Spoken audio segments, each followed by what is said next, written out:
அவனை சொல்லி நிறுத்துங்களேன்டா. அவன் நிறுத்துற அந்த லூசுக்கு மட்டும் வந்துட்டே இருக்கான் போடுறா. வர நிறுத்துற அவனை பைத்தியக்காரப்ப. வாராம் வாராம் பூச்சாண்டி ரயிலு வண்டியிலே வாரணாசி கோட்டை தாண்டி மெயிலு வண்டியிலே.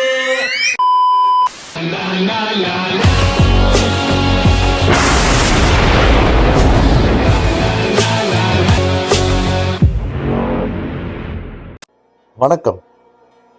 கடைசியாக ஒரு வீடியோவில் பார்த்துருப்பீங்க, அனௌன்ஸ்மெண்ட் வீடியோன்ற பேரில். அதுக்கப்புறம் இதான் செய்ய போகிற மொதல் கண்டென்ட். இந்த கண்டென்ட்டில் நீங்கள் போன அனௌன்ஸ்மெண்ட் வீடியோவில் பார்த்தா நீங்கள் பார்க்க மாட்டீங்க. இப்போ இது புது ஆள். நான் உங்கள் காதல் போதகர். காதல் உங்களுக்கு பிரச்சனை இருக்கா?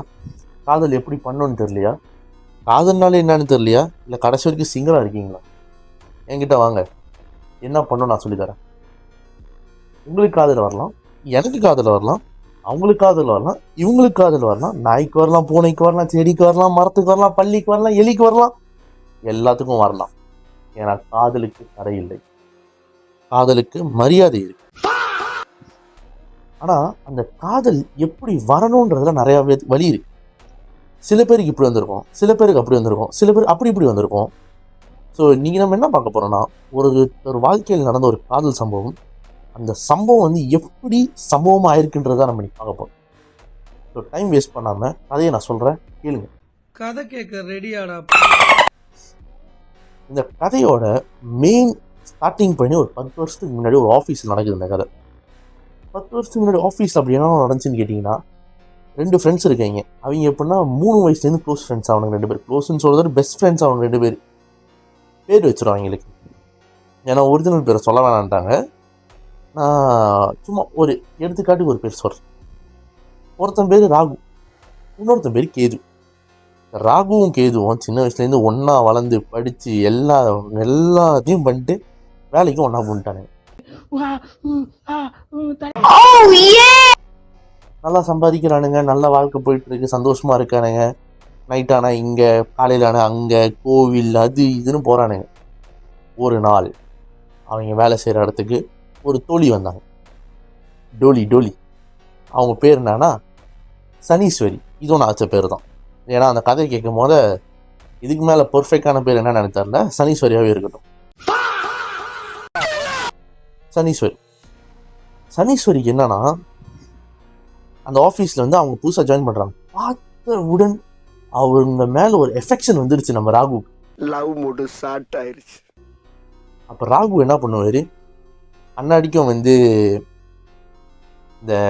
காஃபி வாங்கி கொடுக்கறது, பன்னு வாங்கி கொடுக்கறது, அப்புறம் வாங்கி கொடுப்பாரு. ஆனால் அவங்களுக்கு தெரியாமல் டேபிள் வச்சுட்டு போயிடுவார். இப்படி தான் நடந்துகிட்டு இருக்கு, அன்னாடிக்கும் இப்படி தான் நடந்துகிட்டு இருக்கு. அப்போ ஒரு நாளைக்கு கேது கிட்டே இது ஓப்பன் அப் பண்ணுறாரு. கேது, நான் சனீஸ்வரியை லவ் பண்ணுறேன்னு நினைக்கிறேன்டா அப்படின்னு. கேது சொல்கிறாரு, சூப்பர் மச்சான், நல்லா ட்ரை பண்ணு, எஃபர்ட் போடு, உன்னால் முடிஞ்ச எல்லாத்தையுமே பண்ணி அவளை இம்ப்ரெஸ் பண்ணுன்றான். ரகு என்ன பண்ணுறான், இதாண்ட சான்ஸ்ன்னு சொல்லிட்டு அவன் செய்கிறதே அன்னடி செய்கிறான். அது ஒரு எஃபர்ட்டும் இல்லை. இதை நீங்கள் கவனிக்கணும், ஒரு எஃபர்ட்டும் இல்லை. அதே பன்னு, சாக்லேட்டு, காஃபியை தான் அன்னாடியே வாங்கி டேபிளில் யாருன்னே தெரியாமல் வச்சுக்கிட்டு இருக்கான். இப்படியே நாட்கள் போய் கொண்டிருக்கிறது. கொஞ்ச நாளைக்கு அப்புறம் ராகு திருப்பி கேது கிட்ட சொல்கிறான், கேது, நான் சனீஸ்வரி கிட்ட ப்ரப்போஸ் பண்ணலான்னு இருக்கேன், நீ என்ன நினைக்கிறேன்னு.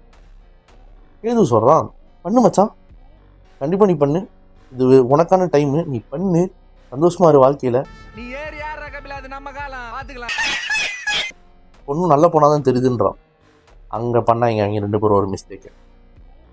அதுக்கப்புறம் ராகுவும் ஓப்பனாக பண்ணிட்டான் போயிட்டு சனீஸ்வரி கிட்ட. சனீஸ்வரி எனக்கு ஒன்று ரொம்ப பிடிச்சிருக்குடி, ஐ லவ் யூ டி அப்படின்னுறான்.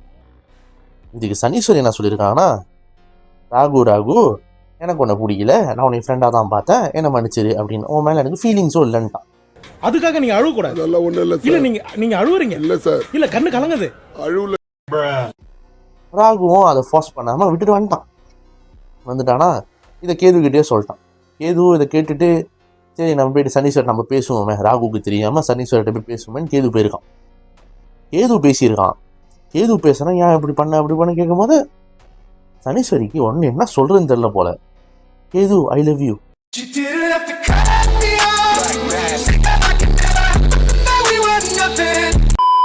எனக்கு அவனை பிடிக்காது, உன்னை தான் கேது பிடிக்கும்னு சனீஸ்வரி சொல்லிட்டான். ஏது ஒன்று நீ என் ஃப்ரெண்டோட காதலி, உன்னை எப்படி நான் காதலிக்க முடியும்னு கேட்குறான். சனீஸ்வரி சொல்கிறா, எனக்கு உன்னை தான் கேது பிடிச்சிருக்கு, நீ தான் முடிவெடுக்கணும், உனக்கு நான் வேணுமா இல்லை அவன் வேணுமான்னு. ஏது இல்லை எனக்கு இதெல்லாம் வேணான்னு சொல்லிட்டு போயிட்டான். அவனும் திரும்பி திரும்பி அண்ணா அடிக்கும் அவனை ஃபோர்ஸ் பண்ணி ஒரு கட்டத்தில் கேது என்ன ஆயிட்டானா எரிச்சல்ல சனீஸ்வரி லவ் பண்ணிட்டான். உன் ஃப்ரெண்டு சத்யா எப்படி? ஏன் கேட்குற? அவன் என்ன லவ் பண்ணுறான் போல. ஹே சீச்சி, அவன்லாம் அவனை தங்கச்சி மாதிரி பார்க்குறான். அது மட்டும் இல்லாமல் அவனுக்கு ஆல்ரெடி ஆள் இருக்கு. ஓ, எனக்கு தான் இல்லை. சனீஸ்வரியும் கேது லவ் பண்ணிட்டு இருக்காங்க. ராகு வந்து சரி அவனுக்கு தெரியாது, சனீஸ்வரியும் கேது லவ் பண்றாங்கன்ற விஷயம் ராகுவுக்கு தெரியாது. இந்த கதையை நான் படிக்கும் போது ராகு ஹீரோ, சனீஸ்வரி ஹீரோயின்னு படித்தேன். இந்த கதையை படித்து முடிச்சிடோன்னே கேது ஹீரோ, சனீஸ்வரி ஹீரோயின், ராகு வந்து ஒரு எக்ஸ்டெண்டட் கேமியோ ரோல் பண்ணியிருக்காரு இந்த படத்தில். அப்புறம் வருஷங்கள் கடந்தன, ராகுவும் கேதுவும் ஒன்றா நல்ல நட்பாக இருக்காங்க. வருஷங்கள் கடந்து சனீஸ்வரி வேலையை விட்டு போய் இதெல்லாம் நடந்துருச்சு. புதுசாக 2 பேர் போடுறாங்க, கிறிஸ்டோஃபரு நோலான்னு 2 பேர்.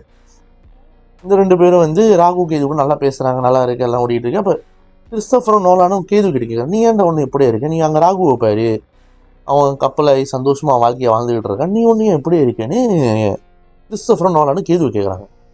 கேது சொல்கிறாங்க, இதெல்லாம் ஒன்றும் இல்லை மச்சான், நான் சில் தான், எனக்கு பொண்ணுங்களை பிடிக்கல, நான் வந்து இப்படியே இருந்துக்கிறேன் அப்படின்றான். திரும்பி கிறிஸ்டோஃபர் நோலனும் கேட்குறாங்க, என்ன தான்டா பிரச்சனைன்னு. அப்போ ராகு கேட்டான், மச்சான் நீ ஆடான்னு.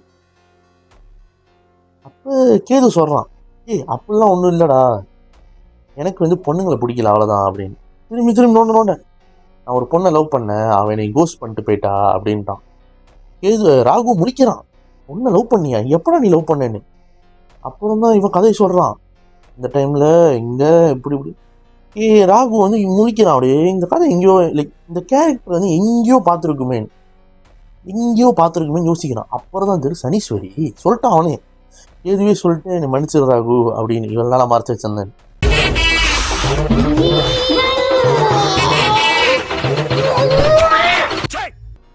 அப்போ ராகு கேட்டான், ஏன்டா நீ சனீஸ்வரி லவ் பண்ணுறது என்கிட்ட சொல்லலை அப்படின்னு.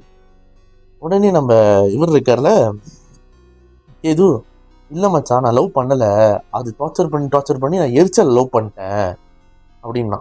அப்போ ராகு கேட்டான், நீ இப்படி பண்ணுறதுனால நான் தான்டா உங்கள் காதல் நடுவில் வந்த மாதிரி ஆயிட்டேன் அப்படின்னா. அப்போ ராகுக்கு அது கில்ட்டியாக இருந்துச்சு. அப்போ கேதுவும் வந்து இல்லை மச்சான் நான் உன்னை காப்பாற்றிட்டேன், இந்த மாதிரி ஒரு மட்டமான ஒரு பொண்ணுக்கிட்ட உன்னை சேர்த்து விடாமல் உன்னை நான் காப்பாற்றிட்டேன்றான். நான் முழிக்கிறேன், என்னடா பண்ணுறீங்க 2 பேரும் அப்படின்னு. இவன் தப்பு பண்ணிட்டான், ஏதோ தப்பு பண்ணிட்டான். ராகு ஏன்டா பண்ணன்னு கேட்டான். இவன் அதை ஜஸ்டிஃபை பண்ணிக்கிட்டு இருக்கான் ராகு கிட்ட. எனக்கு அதுதான் புரியவே இல்லை. அப்புறம் நானும் கொஞ்ச நேரம் போச்சு, நல்லா அந்த ஃப்ளாஷ்பேக் சொல்லிட்டு இருந்தேன். ஃப்ளாஷ்பேக் சொல்லணும்னு எனக்கு அவ்வளோ டைம் பத்தலை. ஃப்ளாஷ்பேக் முடிஞ்சு என்னன்னா அவங்க 2 பேரும் என்ன பண்ணாங்கன்னு.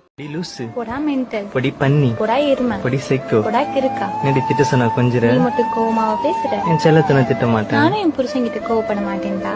ஐ லவ் யூ டி. அப்போ கோஸ்ட் பண்ணிட்டு போயிட்டா. அப்புறம் அவள் ஆஃபீஸில் வந்து ஒரு கதையில் ஸ்கேம்லாம் மாட்டிக்கிட்டா. இவள் காசு அடிச்சிருக்கா. காசு அடித்து மாட்டினதுனால அவளை வேலையை விட்டு தூக்கிட்டாங்க. இதெல்லாம் வந்து சனீஸ்வரி வந்து கோஸ்ட் பண்ணதுக்கப்புறம். அப்போ இந்த சந்தோஷம் அவனுக்கு வந்து சனீஸ்வரி இப்படி ஆயிட்டான்னு சொல்லிட்டு கேதுக்கு சந்தோஷம்.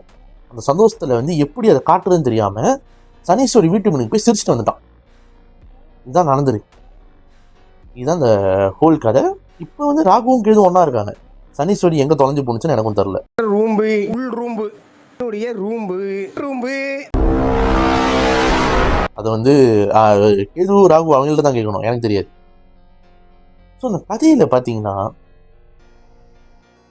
ராகு நல்லவனா கேது நல்லவனான்னு கேட்டிங்கன்னா என்னை கேட்டால் ராகு வந்து இந்த கதைக்கே தேவையில்லாத ஒருத்தர், அவனை தூக்கி போட்டான்.